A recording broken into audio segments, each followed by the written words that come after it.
सियासी लड़ाई अब जूते पर आई। जी हां, पश्चिम बंगाल में चुनावी रण जोर पकड़ रहा है। कोलकाता पुलिस ने रोड शो की इजाजत नहीं दी, उसके बावजूद आज बीजेपी ने कोलकाता में रोड शो किया। इस रोड शो में हल्की फुल्की झड़प भी हुई और बीजेपी के नेताओं पर जूता फेंका गया।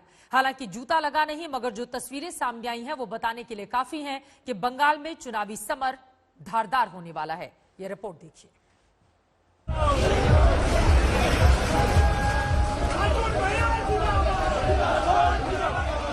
कोलकाता की गलियों में बीजेपी के नारों की गूंज है। गलियों में निकल रहा है बीजेपी का चुनावी रथ।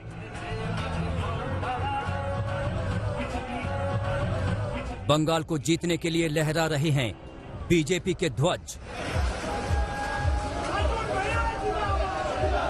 लोगों का जन सैलाब उमड़ा है, छतों से फूल बरसाए जा रहे हैं।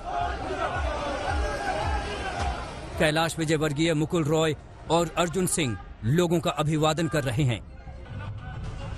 बीजेपी ने आज कालीघाट एन मार्ग से बीजेपी के दफ्तर तक का रोड शो करने का ऐलान किया था। बीजेपी चाहती थी कि टीएमसी छोड़कर आए कोलकाता के पूर्व चेयरमैन सोवन चटर्जी इसी रोड शो के जरिए अपना चुनावी बिगुल फूंके। हालांकि सोवन चटर्जी रोड शो में शामिल नहीं हुए। बीजेपी ने पहले से ही रोड शो का प्लान किया था, मगर कोलकाता पुलिस ने रोड शो की इजाजत नहीं दी थी। बावजूद इसके बीजेपी का चुनावी रथ निकला। कोलकाता में बीजेपी के रोड शो के लिए आज कोलकाता पुलिस ने परमिशन नहीं दिया था, लेकिन फिलहाल आप देख सकते हैं कोलकाता के राजपथ में बीजेपी का रोड शो जारी है। वहां पे आप देख सकते हैं कैलाश विजयवर्गीय है, मुकुल रॉय है और अर्जुन सिंह है। हालांकि आज का रोड शो सोवन चैटर्जी, जो तृणमूल से 1 साल पहले बीजेपी ज्वाइन किए थे, कोलकाता के पूर्व मेयर, उनका एक डेब्यू होना था, उनका पहला पब्लिक प्रोग्राम होना था। लेकिन सोवन चैटर्जी आज नहीं दिख रहे हैं इस रैली में। लेकिन बीजेपी के जो बाकी नेता हैं, जैसे कैलाश विजयवर्गीय है, अर्जुन सिंह है और उसके साथ साथ मुकुल रॉय है, वो सब इस रैली में दिख रहे हैं। और ये रैली पहले पुलिस ने परमिशन नहीं दिया था। बीजेपी ने कहा था कि पुलिस का परमिशन मिले ना मिले वो ये रैली जरूर करेंगे, और वही यहाँ पे दिख रहा है। काफी बड़ी तादाद में, बड़ी संख्या में पुलिस फोर्स भी दिया गया है। लेकिन बंगाल में कोई चुनावी सभा, रैली या रोड शो हो और हंगामा ना हो, ऐसा कैसे हो सकता है? सो यहाँ भी हुआ। देखिए, जिस ट्रक पर बीजेपी के बड़े नेता सवार थे, उसी ओर ये जूता लहराता हुआ आया। ये कहा जा रहा है तृणमूल की ओर से कि जूता बीजेपी के रैली से फेंका गया। तो कैमरा में किसी न किसी के कैमरा में आया होगा, वापस कर दिया गया। वो तो किसी न किसी के कैमरा में आया होगा। कैमरा से देखिएगा, वीडियो फुटेज तो आ ही जाएगा 2-4-10 मिनट के अंदर में। वो तो सीधा सीधी बदमाशी करने के लिए काम किया गया। तृणमूल कांग्रेस प्रोवोक करना चाह रही है, प्रोवोक करना चाह रही है और पूरे माहौल को बिगाड़ना चाहती है। जो बंगाल में लॉ एंड ऑर्डर नहीं है। बीजेपी का काफिला आगे बढ़ा तो रास्ते में टीएमसी कार्यकर्ताओं से सामना हो गया।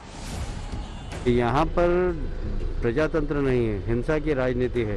कुल मिलाकर विरोधियों को कुचलने की कोशिश की जा रही है, प्रशासन के द्वारा भी और टीएमसी के गुंडों के द्वारा भी। पर हमारे कार्यकर्ता डरने वाले नहीं हैं, वो निडर होकर काम करेंगे और इस सरकार को उखाड़ के फेंकेंगे। उनके जो संस्कार है वही करेंगे। यहाँ एक दूसरे के झंडे फेंके गए, भारी पुलिस बल मौजूद रही, लिहाजा यहाँ बड़ा हंगामा होते होते संभल गया। बीजेपी ने रोड शो के जरिए ये बताने की कोशिश की है कि बंगाल के चुनावी समर में वो ममता दीदी को परास्त करने के सारे जतन करेगी। यही वजह है कि बीजेपी के आला नेता भी बंगाल पर नजर जमाए हुए हैं। देखना ये होगा कि बीजेपी की आक्रामक चुनावी रणनीति का ममता दीदी जवाब कैसे देती हैं। मनोज गलोईवाल के साथ इंद्रजीत कुंडू, कोलकाता आज तक। तो देखा आपने किस तरह से जूता फेंकने के बाद बीजेपी आक्रामक हो गई है और सीधा सीधा आरोप टीएमसी के कार्यकर्ताओं पर कि दरअसल उन लोगों की ओर से ही इस तरह की हरकतों को अंजाम दिया जा रहा है। फिलहाल बीजेपी के ग्रैंड शो की ये तस्वीरें आपके सामने हैं। पश्चिम बंगाल में अभी विधानसभा चुनावों में 4 महीने से ज्यादा का वक्त है, लेकिन बीजेपी धुआंधार वहां पर अलग अलग हिस्सों में प्रचार करके, एक तरफ हम सब ने देखा था कैसे अमित शाह का रोड हुआ था, उसके पहले जेपी नड्डा वहां पर पहुंचे हुए थे, और अब कैलाश विजयवर्गीय जो कि पश्चिम बंगाल के बीजेपी के प्रभारी हैं, उनकी ओर से ये रोड शो किया गया। और इसमें जब जूता फेंकने का मामला सामने आया तो सीधे सीधे टीएमसी के कार्यकर्ताओं पर आरोप लगा दिया गया कि दरअसल ये उनकी बौखलाहट को दर्शाता है। लेकिन मई के पहले विधानसभा चुनावों में क्या भारतीय जनता पार्टी जो दावा कर रही है उसमें कामयाब होगी, ये देखना रहेगा काफी ज्यादा महत्वपूर्ण। लेकिन अपनी ताकत दिखाने की कोशिश बीजेपी की ओर से, शक्ति प्रदर्शन की कोशिश इस रोड शो के जरिए आज की गई है। अब देखिए किस तरह से रथ पर कैलाश विजयवर्गीय के साथ ही बंगाल बीजेपी के तमाम बड़े नेताओं की मौजूदगी है और भीड़ के जरिए यह बताने की कोशिश कि बीजेपी कितनी ज्यादा ताकतवर है बंगाल में। towards the Trinamool crowd, and in between, of course, is the police force. In between is the police force. You can see there is तो इजाजत नहीं मिली, उसके बावजूद रोड शो हुआ। रोड शो में जबरदस्त भीड़ भी दिखी, जिसको लेकर बीजेपी के कार्यकर्ता काफी ज्यादा उत्साहित नजर आए। लेकिन आपको बता दें कि ममता बनर्जी ने निशाना साधा है, एक तरफ बीजेपी पर, वहीं दूसरी तरफ किसानों के मसले पर। मुख्यमंत्री ममता बनर्जी ने मोदी सरकार पर तीखा निशाना साधा। उन्होंने कहा कि सरकार कृषि कानून वापस ले। ममता ने कहा कि वो विधानसभा सत्र में इस कानून के खिलाफ प्रस्ताव पास करेंगी। I am totally in favour of farmers. हम तो पूरी फार्मर का साथ में है। फार्मर ने जो बात उठाया उसका साथ हम पूरा सहमत हूं। मैंने भी चाहूंगी कि गवर्नमेंट जल्दी से जल्दी ये 3 बिल विड्रॉ करे, देश का हित के लिए, फार्मर्स के हित के लिए, हमारा देश को सब्जी को रक्षा करने के लिए, हमारा किसान को रक्षा करने के लिए, हमारा खेती को रक्षा करने के लिए, और आम जनता को ज्यादा भाव में खरीद करने ना पड़े, इसी के लिए। नहीं तो 3 महीना बाद आप देखेंगे, शीतकाल जब चला जाएगा ना, विंटर सीजन, तो आप देखेंगे आलू प्याज का भाव क्या हो गया है। ये तो फार्मर भी ले आने का पहले गोडाउन बन गया। After the death we said sometime we use the proverb, after the death comes the doctor. कुछ नहीं होता है, ये तो पहले ही गोडाउन बन गया, उसके बाद बिल ले आया। तो इंटेंशन क्या है, दैट इज एब्सोल्युटली क्लियर। इसका पॉलिटिकल इंटेंशन है, इसी के लिए नहीं वापस कर रहा है। देखो, कोई बात पॉल्यूशन करके सोल्यूशन नहीं मिलता है, पॉलिटिकल पॉल्यूशन करके। सोल्यूशन का एक ही रास्ता है, किसान का साथ बैठे और 3 बिल विड्रॉ करें। पॉलिटिकल पॉल्यूशन से सॉल्यूशन नहीं निकलता है। ममता बनर्जी को आप सुन रहे थे, किसानों के मुद्दे पर मोदी सरकार को घेरने की कोशिश करती हुई। वहीं ममता के खिलाफ बीजेपी ने जबरदस्त मोर्चा खोल दिया है। टीएमसी के कई बड़े नेता बीजेपी का दामन थाम चुके हैं। एक ऐसे ही कद्दावर नेता है शुभेंदु अधिकारी, जिनसे बातचीत की है आज तक संवाददाता मनोज्ञा लोईवाल ने। पश्चिम बंगाल का पूर्व मिदनापुर जिला, दरअसल उसे हमेशा आंदोलन की धरती माना गया है, और आंदोलनों के साथ साथ नेता भी ऐसे हैं जिन्होंने हमेशा आवाज उठाई है और आंदोलन ही किया है। ऐसे ही एक कद्दावर नेता हमारे साथ हैं, शुभेंदु अधिकारी। तृणमूल कांग्रेस से अब बीजेपी में आ गए हैं, लेकिन तेवर और कलेवर में इस समय कोई भी परिवर्तन नहीं है। नमस्कार। नमस्कार। क्या हुआ शुभेंदु दा, जो शुभकामना, आपका मोह भंग हो गया टीएमसी से और बीजेपी में आ गए, ऐसा क्या हुआ? देखिए, टीएमसी अब पॉलिटिकल पार्टी नहीं है, प्राइवेट लिमिटेड कंपनी बन गया।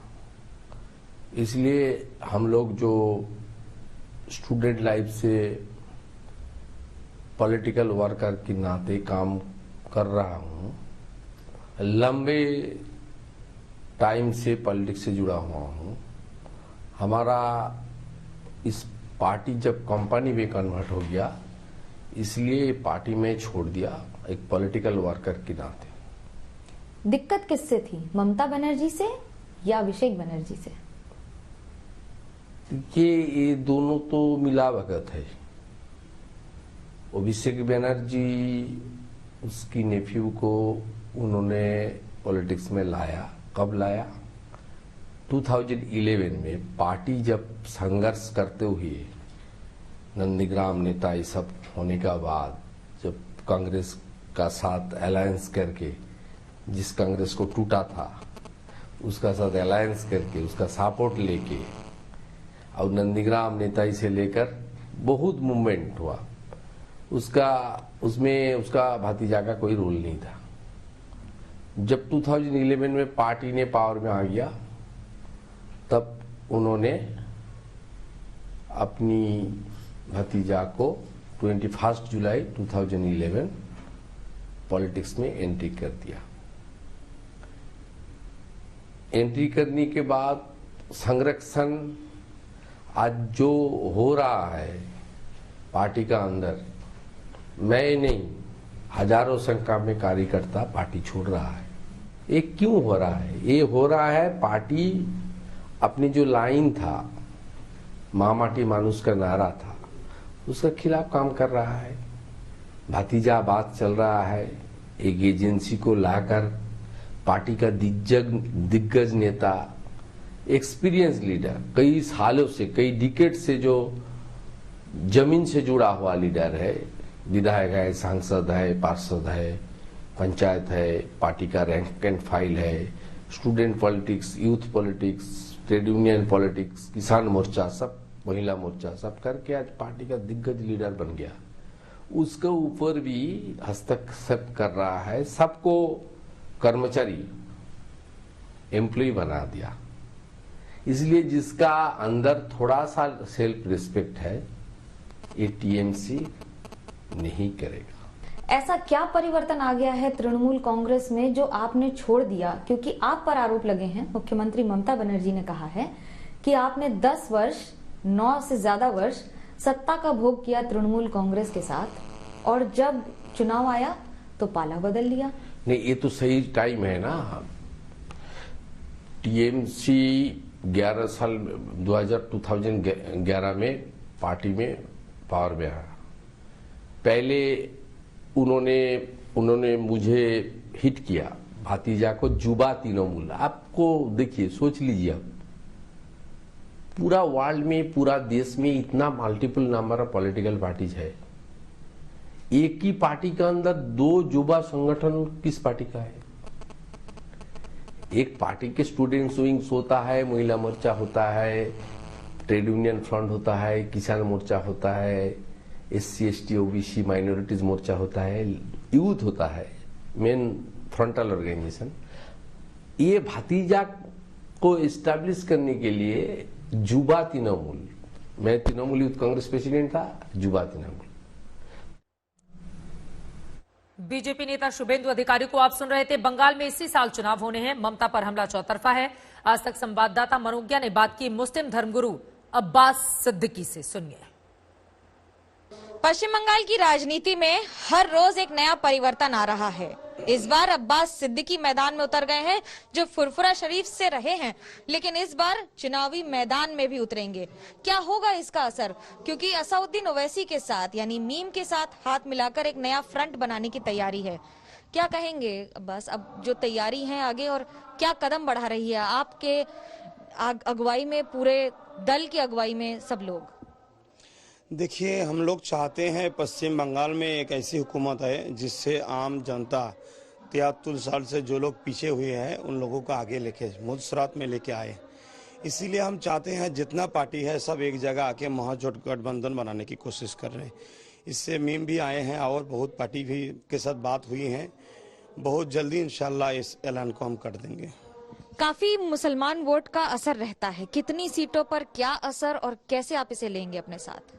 मेरा जो समझ में आया है, मेरा जो जानना है, 90 सीट ऐसा है जिसमें मुसलमान 50 के करीब आसपास में है, और 126 सीट ऐसा है जिसमें मुसलमान मायना रखते हैं।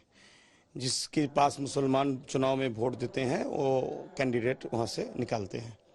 क्या करेंगे आप उस पे? देखिए, हम तो चाहते हैं राजनीति देश और देशवासी की सेवा करने के लिए राजनीति होते हैं। इसीलिए मुस्लिम, दलित, आदिवासी, हिंदू, हर मजहब, हर धर्म का लड़का लोग को सबको साथ में लेके हम चलना चाहते हैं। जहां मुसलमान ज्यादा है मुसलमान को खड़े करेंगे, जहां दलित ज्यादा है दलित को खड़े करेंगे, जहां आदिवासी ज्यादा है उसको आदिवासी में खड़े करेंगे। इसी हिसाब से हम लोग बाकी जगह जहां दलित खड़े होंगे हम मुस्लिम आदिवासी उसको सपोर्ट करेंगे, जहां आदिवासी खड़े होंगे दलित मुसलमान उसको सपोर्ट करेंगे, जहां मुसलमान खड़े होंगे दलित आदिवासी उसको सपोर्ट करेंगे। इसी हिसाब से हम लोग दलित आदिवासी मुसलमान हर धर्म की लोग को लेके एक फ्रंट बनाने की, हर पार्टी को लेके फ्रंट बनाने की कोशिश कर रहे हैं। पश्चिम बंगाल में तकरीबन 30% मुसलमान हैं। अब वो किधर जाते हैं चुनावों के दौरान देखना महत्वपूर्ण रहेगा, लेकिन उनको साधने की कोशिश अलग अलग पार्टियों की ओर से। और अब बात कर लेंगे कृषि आंदोलन की। आज 8वीं दौर की बैठक हुई, लेकिन एक और नई तारीख सामने आ गई है। आज की बैठक बेहद अहम मानी जा रही थी, जहां सरकार को उम्मीद थी कि किसान मान जाएंगे, लेकिन ये गतिरोध जारी रहा। आज की बैठक में किसान और सरकार के बीच बातचीत में क्या हुआ उसे समझाते हैं आपको। आप देख पा रहे हैं सरकार की ओर से कृषि कानून के तमाम फायदे गिनाए गए हैं, लेकिन किसानों ने साफ कर दिया है कि कानून वापसी इससे कम कुछ भी हमें मंजूर नहीं है। सरकार की ओर से बार बार मंत्री उसे समझाने की कोशिश करते रहे। ये भी कहा गया कि संयुक्त कमेटी बनाने के लिए हम तैयार हैं, इसको लेकर प्रस्ताव लाया जाएगा, जबकि किसानों की ओर से इसका विरोध किया गया है। किसान बोल रहे हैं एमएसपी गारंटी पर लिखित कानून हमें दिया जाए। सरकार का यह कहना है कि एमएसपी पर मांग मानने को हम तैयार हैं, लेकिन कानूनी अमलीजामा पहनाने के लिए सरकार अभी तक तैयार नहीं है। तो ये गतिरोध यानी कि शुरू से अब तक लगातार जो दो बड़े मुद्दे थे उस पर गतिरोध पहले जैसा ही कायम है। एक और तारीख आ गई है, इस पर अब आगे बात कैसे बनेगी ये अपने आप में बड़ा सवाल है। आपको बताते चले, किसान संगठनों की ओर से केंद्र सरकार के बीच आज 8वें राउंड की बैठक करीब 4 घंटे तक चली है। बातचीत के टेबल पर केंद्र सरकार ने अपने पत्ते खोले तो किसानों ने अपना वर्जन रखा। 4 घंटे की लंबी चौड़ी मीटिंग के दौरान दोनों पक्षों में कुछ मुद्दों पर सहमति बनी तो कुछ पॉइंट्स पर किसान अपनी मांग पर अड़े रहे। आखिर पेच कहां फंसा है? बात नई तारीख तक पहुंच गई है। 8वें राउंड की मीटिंग की इनसाइड स्टोरी देखकर आप 8 जनवरी को होने वाली 9वें राउंड की बैठक का अंदाजा लगा लेंगे। लेकिन ये देखिए, हम आपको टीवी स्क्रीन पर दिखा रहे हैं किस तरह से 7वां दौर, 8वां दौर, अब 9वें दौर में क्या बात बन जाएगी, ये अपने आप में बड़ा सवाल है। ये रिपोर्ट देखिए।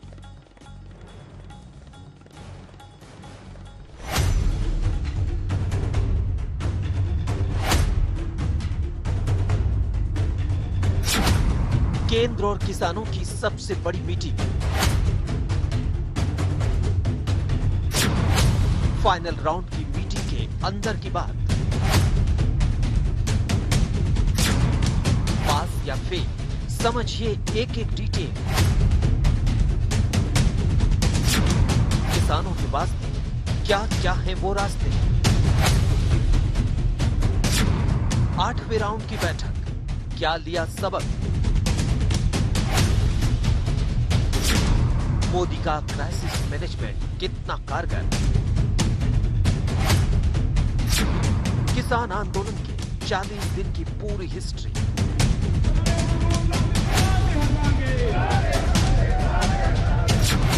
40वां दिन, क्या निकला समाधान?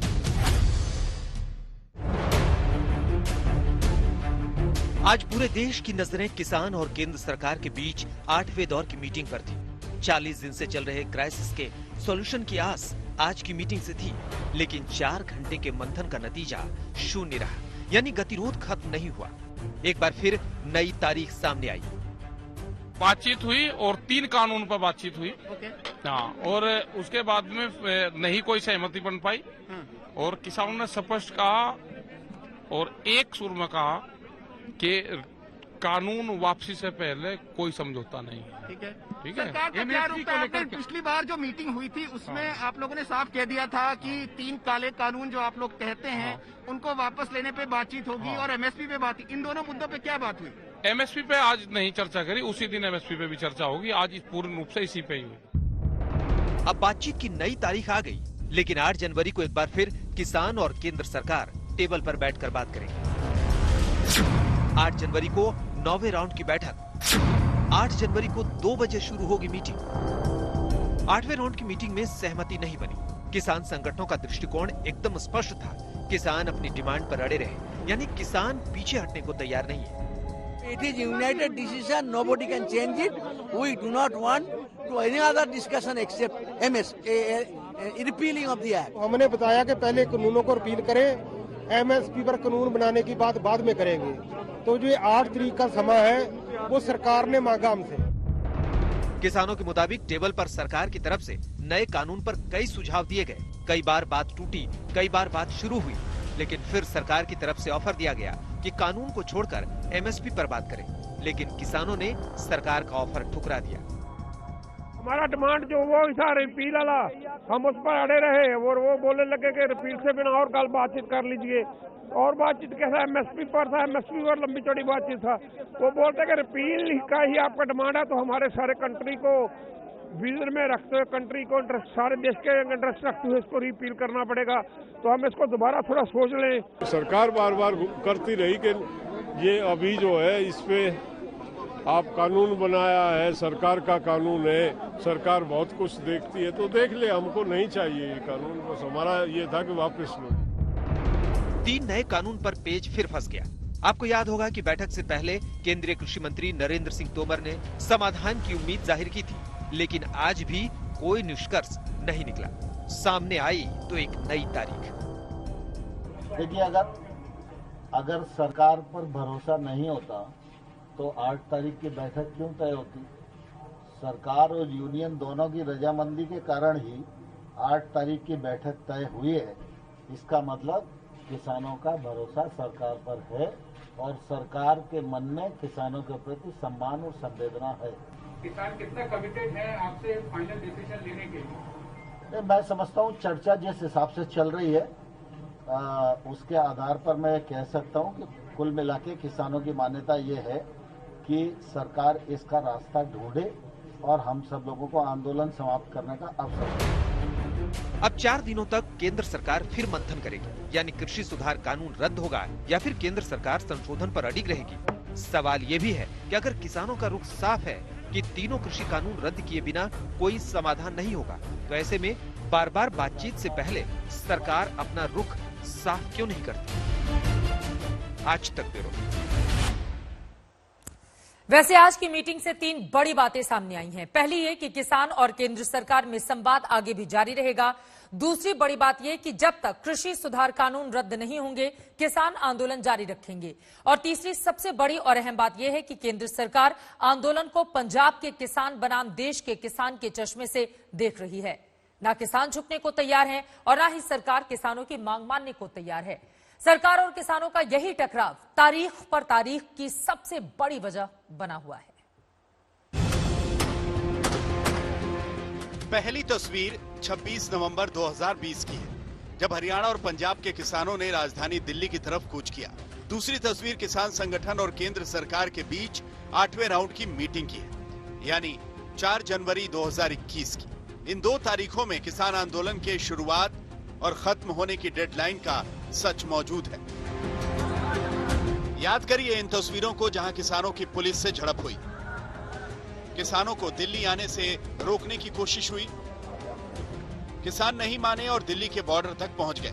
तब से लेकर अब तक 40 दिन गुजर चुके हैं और गुजरे 40 दिनों में आंदोलन की हर तारीख किसानों की लड़ाई की गवाह बनी।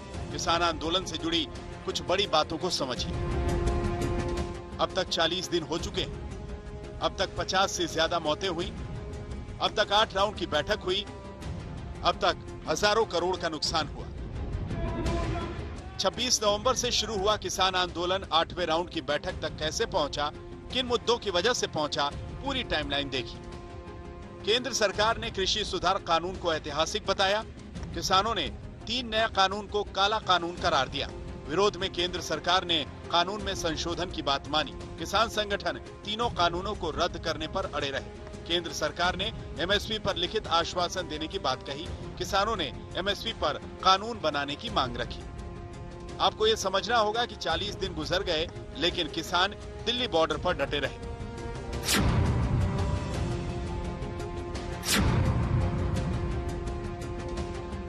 किसानों ने ये जंग सिर्फ सड़क पर जारी नहीं रखी। किसान अपनी लड़ाई देश की सबसे बड़ी अदालत की चौखट तक लेकर पहुंचे थे। अभी केस पेंडिंग है। वहीं किसानों को मनाने की कमान खुद मोदी ने संभाली है। कई मौकों पर किसानों से आंदोलन खत्म करने की अपील की। जब आपकी उन्नति होगी तो पूरे राष्ट्र की उन्नति तय है। सिर्फ आत्मनिर्भर किसान ही आत्मनिर्भर भारत की नींव डाल सकता है। मेरे देश के किसानों से आग्रह है, किसी के बहकावे में न आए, किसी के झूठ को न स्वीकारे, तर्क और तथ्य के आधार बनाकर ही सोचे विचारे।